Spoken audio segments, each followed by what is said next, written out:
Hello welcome back to guys. कैसे आप सभी? आई होप आप सभी बहुत अच्छे होंगे। जैसे मैंने आप लोगों से प्रॉमिस करा था कि 72 से भी ज़्यादा कैंडलस्टिक मैं आप लोगों को बेसिक से बताने वाला हूँ, और एक ही कैंडलस्टिक की साइकोलॉजी समझेंगे, रिस्क टू रिवॉर्ड समझेंगे, कहाँ पे स्टॉप लॉस लगाना है, कितना टारगेट वो करना है, अगर आप लोग इंट्राडे पोजिशनल ट्रेड करो तो कौन सा टाइम फ्रेम पे करना है, और वैल्यू को किस तरीके आइडेंटिफाई करना है। आज के इस वीडियो में हम लोग बहुत ज़्यादा बेसिक में सीखने वाले हैं, तो प्लीज़ आप लोगों से रिक्वेस्ट है वीडियो को एंड तक जरूर देखना, और जिन लोगों ने अभी भी वीडियो को लाइक और चैनल को सब्सक्राइब नहीं किया तो बिंदास कर देना।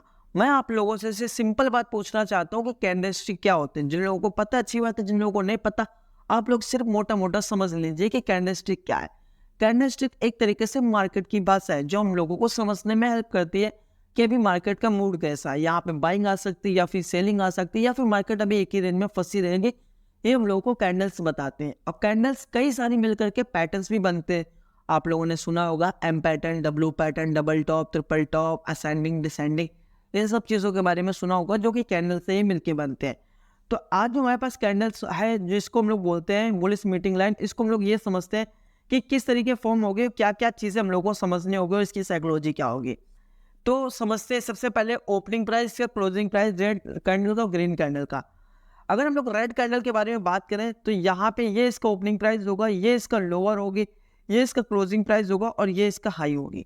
इसमें आप लोगों को सिर्फ और सिर्फ ऐसी एक चीज़ तो सिमिलर समझ में आ रही होगी, ये दो कैंडल से मिलकर बनती है एक रिवर्सल कैंडल होती है, जो कि हम लोगों को कहीं सपोर्ट पे देखने के लिए मिलती है। किस तरीके काम करेगी चलिए इसके बारे में भी बात कर लेते हैं। ग्रीन कैंडल का ओपनिंग प्राइस ये होता है, क्लोजिंग प्राइस ये होता है, हाई इसका ये होता है और लो इसका ये होता है। ठीक है, ये आप लोगों को बात हो गई विक्स की। अब इसमें एक चीज आप लोगों को बिल्कुल क्लियर समझ में आ रही होगी कि रेड कैंडल का जो क्लोजिंग प्राइस है वो ग्रीन कैंडल का भी क्लोजिंग प्राइस इक्वल है। आप लोग यहाँ पे देख नहीं पा रहे होगे, ये वाला एरिया आप लोगों को बिल्कुल क्लियर समझ में आ रहा होगा। अब ये किस तरीके काम करेगी, इसकी क्या साइकोलॉजी होगी, कहाँ पे बायर सेलर का मूड होगा, चलिए उसके बारे में बात कर लेते हैं। लेकिन उसमें हम लोगों को एक कैंडल्स और देखने के लिए नई वाली मिलेगी जिसका नाम है मेरू बाजू, ये वाली सेकंड कैंडल। इसमें हम लोगों को इस टाइप की भी कैंडल्स देखने के लिए मिल सकती हैं, और कहीं कहीं तो हम लोगों को ऐसी सिंपल डोजी टाइप की भी कैंडल्स देखने के लिए मिलेगी। इसका एक रोल अलग होता है, उसका सीन अलग होता है, बट अभी आप लोग ये समझ लीजिए कि इसका क्या सीन है। तो हम लोग ये पहली वाली कैंडल से ये दूसरी वाली कैंडल, ये वाली तीसरी वाली कैंडल, ये हम लोगों को कैंडल्स देखने के लिए मिलेंगी। अब आप लोग ये समझ लेते हैं कि इसको एक एग्जांपल के थ्रू से कि किस तरीके इसकी साइकोलॉजी होगी, क्या होगा। चलिए उसके बारे में भी बात कर लेते हैं। इसका थोड़ा सा कलर चेंज कर देता हूँ मैं, ठीक है। चलिए अब पहली बात तो इसका हम लोग टेक्निकल्स के बारे में बात करते हैं कि इसका टेक्निकल क्या होगा। टेक्निकल तो आप लोग यहाँ से इसको देख सकते हैं, ये हमारे पास रेजिस्टेंस एरिया और ये हमारे पास एक सपोर्ट का एरिया है। सपोर्ट और रेजिस्टेंस जिन लोगों को ड्रॉ करना नहीं आता, चैनल पर जा करके जरूर देख लेना, जाकर के वीडियोस पढ़िए प्राइस एक्शन पे सपोर्ट और रेजिस्टेंस किस तरीके ड्रॉ करते हैं। सबसे पहली बात बेसिक खत्म कर देते हैं यार कि कैंडलस्टिक क्या है, किस तरीके फॉर्म होती है। इसके बाद में प्राइस एक्शन पे चलेंगे, इसके बाद में स्मार्ट मनी पे भी चलेंगे। बहुत सारी चीज़ें हैं जो आप लोगों को बतानी है। सिंपल बात, अभी हम लोग रेजिस्टेंस के बारे में बात करते हैं, यहाँ पे सपोर्ट के बारे में बात करें, और कैंडल्स कहाँ पे फॉर्म हो रही है। सबसे पहली बात आप लोग ये देखो, इस चार्ट में कैंडल्स एक जगह फॉर्म हो रही है जो कि आप लोगों को यहाँ पे देखने के लिए मिल रही है, ठीक है। अब आप लोग क्या देख पा रहे होगे कि अगर हमारे पास जो रेड वाली कैंडल का मैंने आप लोगों को बताया क्लोजिंग प्राइस, और ग्रीन वाली कैंडल का भी क्लोजिंग प्राइस इक्वल है, तो वो इस एरिया पे, ये कहाँ पे है, सपोर्ट पे। मैंने आप लोगों को सपोर्ट पे भी बताया था, और इसके बाद में जस्ट ग्रीन कैंडल के नीचे हम लोगों को स्टॉप लॉस लगाना है, क्योंकि मार्केट हमारे कुछ टाइम तक तो एक ही कंसोलिडेट करी, क्योंकि यहाँ पे इस एरिया पे सेलर्स का सोच रहे हैं।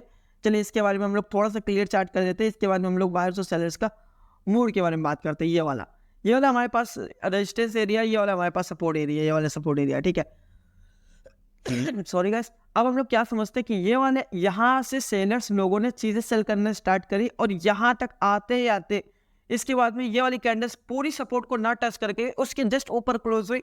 इसके बाद में जैसे ही ग्रीन वाली ये वाली कैंडल्स हम लोगों को देखने के लिए मिली कि जो ग्रीन वाली कैंडल्स है ठीक सपोर्ट पे है। सपोर्ट पे होने के बाद में जैसे ही क्लोज हुई पूरी तरीके से कैंडल्स, अब हम लोग अपनी पोजीशन बनाएंगे। इसमें क्या देखेंगे कि जो रेड कैंडल है इसको हम लोग मार्क करेंगे नीचे और ऊपर, और इसके बाद में हम लोग इसका स्टॉप लॉस रखेंगे ग्रीन कैंडल्स के जस्ट नीचे। और रेड कैंडल का जैसे ही ब्रेकआउट आएगा, मतलब पहली वाली कैंडल का जैसे ही ब्रेकआउट आएगा, अब हम लोग उसको पोजीशन बनाएंगे इस वाली कैंडल से। और रिस्क टू रिवॉर्ड जो हम लोगों को रखना है वो रखना है 1:2। अगर आप लोग इंट्राडे ट्रेड करते हो तो 5 मिनट 15 मिनट आप लोग रख सकते हो। पोजिशनल ट्रेड करते हो तो आप लोग 4 आवर्स या फिर 1 डे का टाइम रख सकते हो, ठीक है। अब हम लोग समझते हैं ये तो हो गए रिस्क रेशियो के बारे में, रिस्क टू रिवॉर्ड के बारे में। अब लोग इसके बाद अब लोग बात कर लेते हैं वैल्यूम किस जगह आइडेंटिफाई करेंगे और क्या-क्या चीज़ें होंगी। तो यहाँ पे आप लोग ये देख सकते हैं, ये वाली भी कैंडल्स उसकी भी फॉर्म हो रही है और काफ़ी सही से फॉर्म हो रही है। 1-2 नहीं बल्कि बहुत सारी कैंडल्स आप लोगों को इसमें देखने के लिए मिल रही होगी। हालाँकि ये वाली सेम वैसी नहीं है लेकिन इक्वल वैसी ही है। वही वाली कैंडल्स है जो आप लोगों को देखने के लिए मिल रही है। यहाँ पे हम लोगों ने मार्क करा, इसके बाद में हम लोगों ने जस्ट इसके नीचे के स्टॉप लॉस लगाया। इसके बाद में अच्छा खासा हम लोगों ने टारगेट बुक करा 1:2 और इसके बाद हम लोगों के बढ़ते हुए क्रम में वैल्यूम भी मिले। तो ये वाला हम लोगों का आज का था ये वीडियो। अगर इससे रिलेटेड आप लोगों के दिमाग पर कुछ भी डाउट आते हैं तो प्लीज़ आप लोग कमेंट कर सकते हैं। वीडियो पर नया आए तो प्लीज़ आप वीडियो को लाइक और चैनल को सब्सक्राइब जरूर कर देना। मिलते हैं नेक्स्ट वीडियो में, तब तक के लिए बाय बाय।